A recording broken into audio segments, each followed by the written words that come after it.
Çox səsliliyin səsi Araz News radiosunu dinləyirsiniz.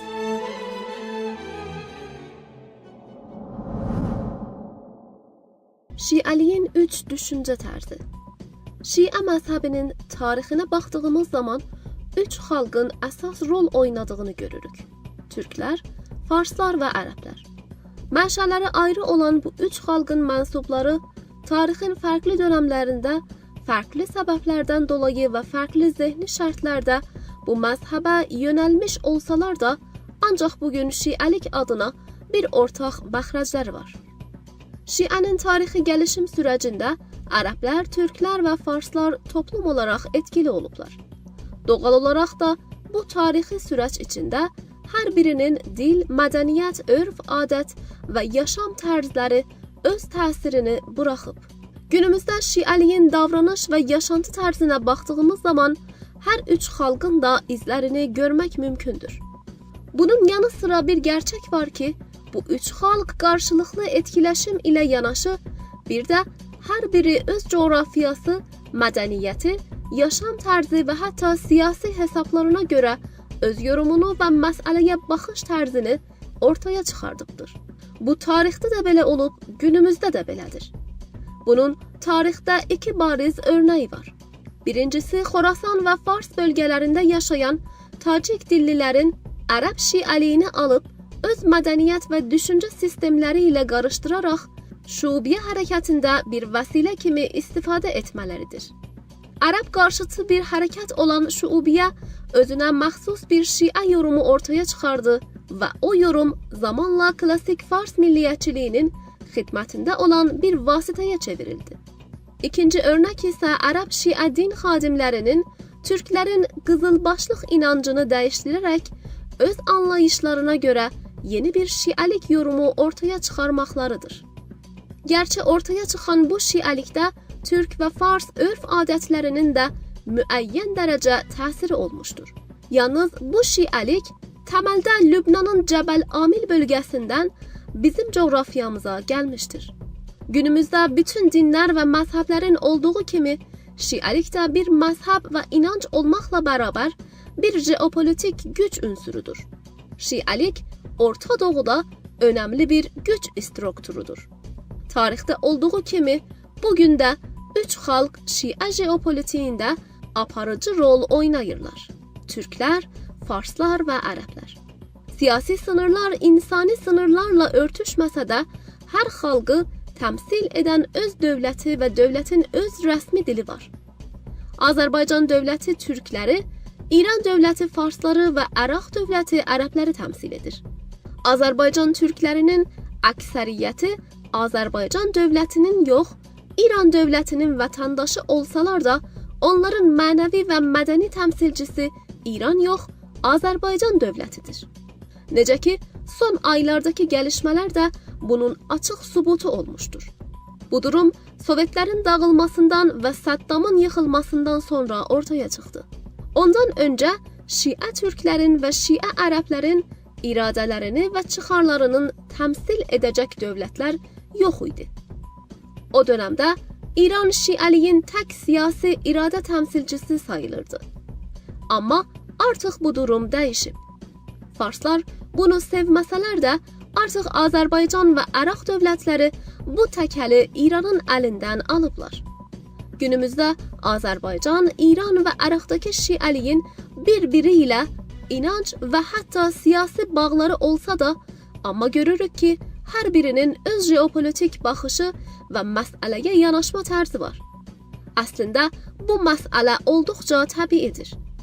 Sünni İslamda da görürük ki, misal üçün Ərəbistan, Türkiyə və Misir kimi öndə gələn ölkələrin məzhəb məsələsinə hər birinin öz baxış açısı və düşüncə tərzi var. Bu məzhəbdə ayrılıqdan daha çox o ölkənin dil, mədəniyyət, coğrafiya, örf, adət və bunların sonucu olaraq o ölkənin jeopolitik çıxarları ilə əlaqəli bir məsələdir. Eyni şeyi Xristian ölkələrində də görmək mümkündür. Əlbəttə, bu da bir gerçəkdir ki, ölkələrin jeopolitik çıxarlarından dolayı ortaya çıxan düşüncə və baxış fərqləri müəyyən müddət sonra və bəlli şərtlər altında məzhəblərin inançsal yönlərini də dəyişdirir. Necə ki tarixdə görürük, Osmanlı Səfəvi rəqabəti nəticəsində Şiə məzhəbində ciddi dəyişikliklər ortaya çıxır.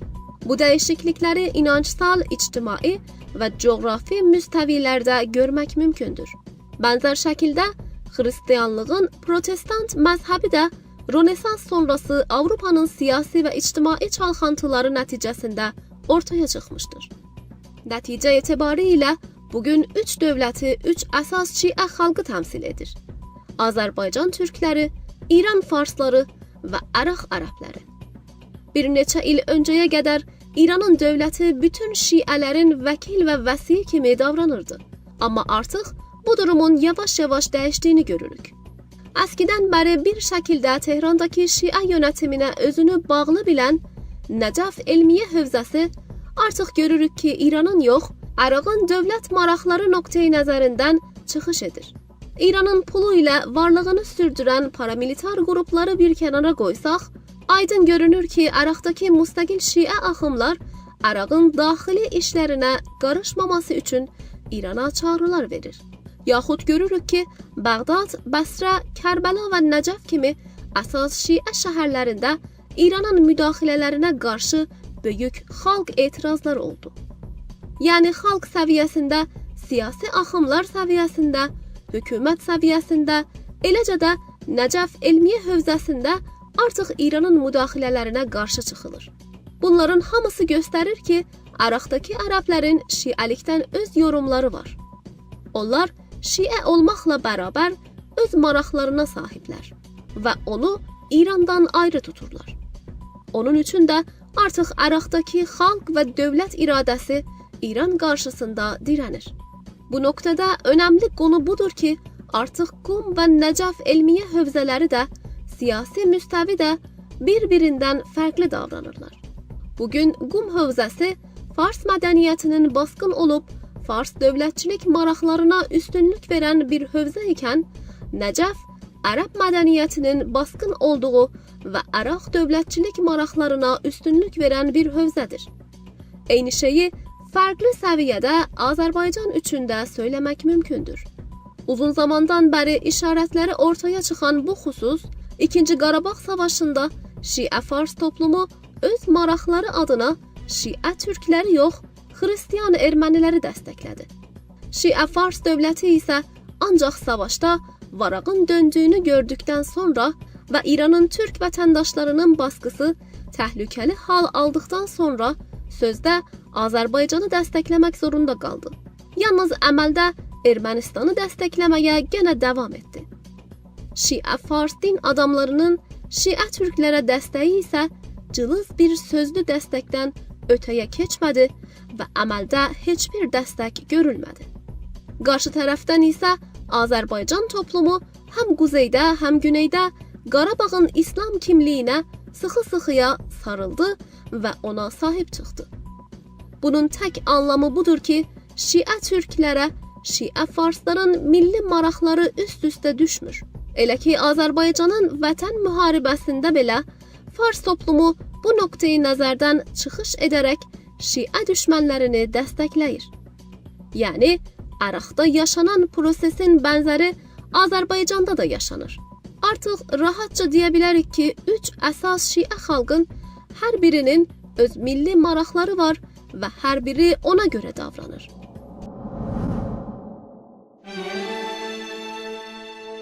Çoxsəsliliyin səsi Araz News radiosunu dinləyirsiniz.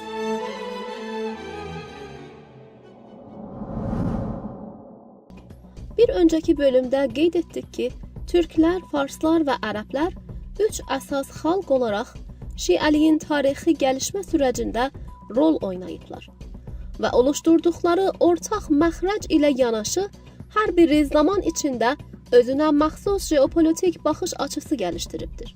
Şiə jeopolitiyində bugün Azərbaycan türkləri, İran farsları və Ərəq ərəbləri təmsil edir. Bu 3 millətinin hər birinin özünə məxsus bəzi hallarda zıt çıxarları və məsələlərə yanaşma tərzləri vardır. Qeyd etdik ki, Şiə dünyasının 2 önəmli dini mərkəzi olan Qum və Nəcəf artıq siyasi müstəvidə fərqli davranırlar. Tarixdə İrandakı Şiə şahını müdafiə edən Nəcəf Elmiyə hövzəsi artıq İranın yox, Ərəqin dövlətçilik maraqları nöqteyi nəzərindən çıxış edir. Hazırda mədəni və siyasi müstəvidə Nəcəf Ərəb millətinin, Qum isə Fars millətinin ağırlıqda olduğu mərkəzlərdir. Yalnız bu nöqtədə önəmli bir xüsus var. Tarixi süreç nəticəsində və əldə olmayan nədənlərlə Şiə farslar və Şiə ərəblərin bugün özlərinə aid məzhəbi mərkəzləri var və o mərkəzlər onların dövlət və toplum maraqlarını qoruyur. Yalnız türklər bugün belə bir mərkəz və ya daha doğrusu hövzədən məhrumdurlar. Yəni günümüzdə jeopolitik baxımından 3 mərkəzli bir Şiə dünyası var ikən, məzhəbi baxımından 2 mərkəzli bir Şiə dünyası var. Bu isə bir çox hallarda dəngələri türklərin ziyanına olacaq şəkildə etkiləyir. Mövcud durumda məzhəbi baxımdan təbiri caiz isə türklər farsların arxasınca sürünürlər və farslar məzhəb kartını türk xalqını və dövlət maraqlarını əzmək üçün təsirli bir vasitə kimi istifadə edirlər. Azərbaycanın 30 illik müstəqillik tarixi boyunca hiss edilən bu xüsus 2. Qarabağ savaşında faktiki bir gerçəklik olaraq qarşımıza çıxdı. 2. Qarabağ savaşında farslar əllərində tutduqları məzhəb kartını Azərbaycanın torpaqlarını işğaldan azad etmək üçün yox, tam tərsinə işğalın davamı üçün istifadə etdilər. Yalnız türklərin jeopolitik ağırlığı farsların hədəflərinə nail olmaqlarına mane oldu. Bir sıra Azərbaycan vətəndaşlarının bu haqdakı duruşları ilginçdir. Bir ölkə düşünün ki, torpaqlarının önəmli hissəsi uzun illərdən bəri işğal altındadır. O ölkə torpaqlarını azad etmək üçün amansız bir vətən müharibəsi aparır və hər gün onlarca vətən övladı şəhid düşür. Yalnız eyni zamanda o ölkənin bir sıra vətəndaşları hansısa səbəbdən dolayı düşmənin ən yaxın müttəfiqi olan bir ölkəni dəstəkləyib, onu müdafiə edən çıxışlar edirlər. Dünyanın istənilən ölkəsində bunun adı ancaq vətənə xəyanətdir. Buna Azərbaycan dövlətçiliyini baltalamaq üçün İranın məzhəb adına Quzey Azərbaycanda çox sayda silahlı və silahsız terror olayı çıxartdığını da artırmaq lazımdır. İranın bu qədər rahat Azərbaycanın xalq və dövlət çıxarlarına zərbə vura bilməsinin əsas səbəblərindən biri təbii ki, məzhəb kartını önəmli ölçüdə öz təkəlində saxlamasıdır. Çox maraqlı olan bir məqam da budur ki, İranın rəsmi məqamları artıq böyük İslam ümmətindən yox, açıq-açıq böyük İran dövlətindən, yəni daha doğrusu Yeni Pars İmperatorluğundan danışırlar və Şiəliyin də bunun üçün bir vasitə olduğunu heç də gizlətmirlər. Yalnız görünür ki, bir sıra Azərbaycan türkləri İranda cəryan edən reallıqları yox, özləri üçün qurduqları xəyal dünyasını görürlər. Məzhəbi baxımdan türklər üzərində farsların ərəblərdən daha təsirli olmasının tarixi və coğrafi səbəbləri də vardır. Amma bu məsələ əsas ondan irəli gəlir ki, farsların siyasi və maddi imkanları ərəblərdən daha çoxdur. Bütün bunlar ancaq ondan qaynaqlanır ki, Azərbaycan türkləri öz dini və məzhəbi qurumlarını qura bilməyiblər və hələ farsların arxasınca sürünürlər. Türklər varisi olduğu bu jeopolitik gücü olduğu kimi farslara təslim edirlər. O farslar ki, Azərbaycan türklərinin təkcə dövlətçiliyinə yox, eyni zamanda tarixi və mədəni varlıqlarına kökdən və təməldən qarşıdırlar.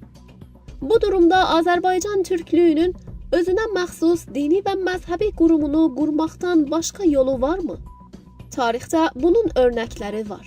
İngilis Anglikan Kilsəsi 1534-də siyasi nədənlərlə Papanın otoritəsindən imtina etmiş və Vatikandan bağımsızlığını elan etmişdir. O gündən bugünə Anglikan Kilsəsi İngilis sarayına bağlı olaraq varlığına davam etməkdə və İngilis milli maraqlarına xidmət etməkdədir. Bunun bir çox örneği var. Artıq günümüzdə Azərbaycan türkləri və Şiə məzhəblərində öz tarixi və dini kimliklərinə sahib çıxmaqla bərabər öz milli maraqlarına uyğun düşəcək pratik addımlar atmalıdırlar. Təbii ki, bu addımlar tarixi süreçdə məşruiyyət qazanmış və qəbul görmüş yollarla atılmalıdır.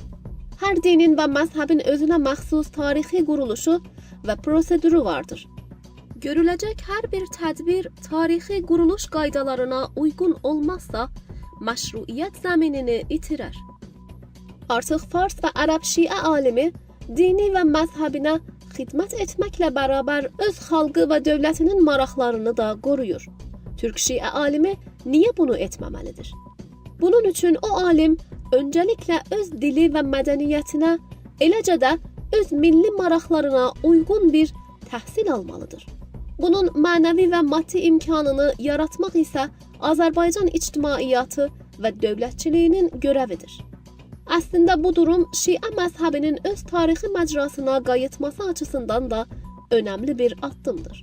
Hər kəsə məlum olduğu üzrə tarixən Şiənin dini qurumları, yəni hövzələr siyasi hakimiyyətdən müstəqil olublar və əsasən siyasətə qarışmayıblar.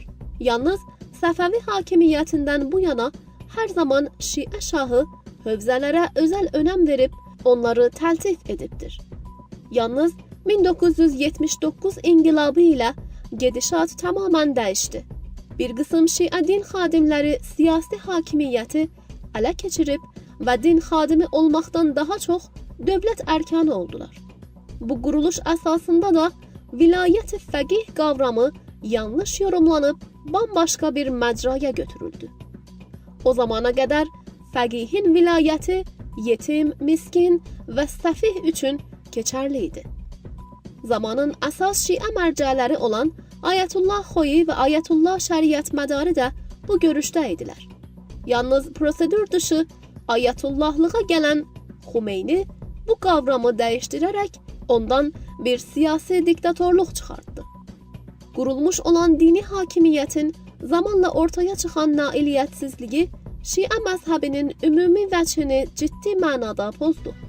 İran rejiminin Şiəlikdən olan müdaxiləçi, saldırgan, dışlayıcı və sektarist yorumu dünyada hardasa Şiə ilə terrorizm və ifratçılığı eyni anlama gətirib çıxartdı.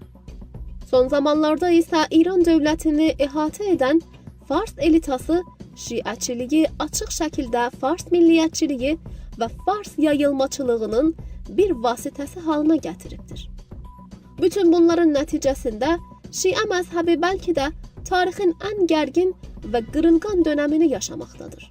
Şiə məzhəbinin Fars ifratçılığının təkəlindən çıxardılıb əski hümanist, barışçıl və qucaqlayıcı qaydalarına geri qaytarılması və beləcə ümumi vəchinin təmin edilməsi Şiə məzhəbinə ən böyük xidmət olacaq. Azərbaycan türklərinin dini dünya görüşündə Ayətullah Xoyi və Ayətullah Şəriət Mədari kimi hümanist və xoşgörülü müctəhidlərin xüsusi yeri və dərin təsiri var. Hələ də Güney Azərbaycanda bu iki böyük alimin sevgisi və mənəvi yeri ictimaiyyətdə var və öz yerini qoruyur. Əslində Azərbaycanın dini anlayışında başqa dinlərə və məzhəblərə tolerantlıq və xoşgörü təməl bir özəllik olub. Türklər heç vaxt Azərbaycanda yaşayan dini yaxud milli azlıqlara düşməncə tutum sərgiləməyiblər və ancaq hücuma məruz qaldıqları zaman özlərini müdafiə ediblər.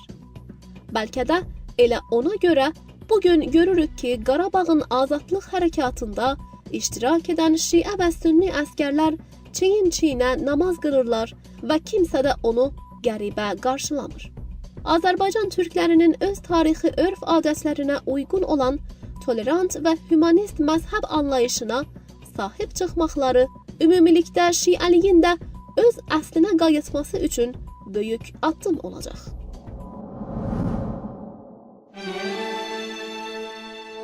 Çox səsliliyin səsi Araz News radiosunu dinləyirsiniz.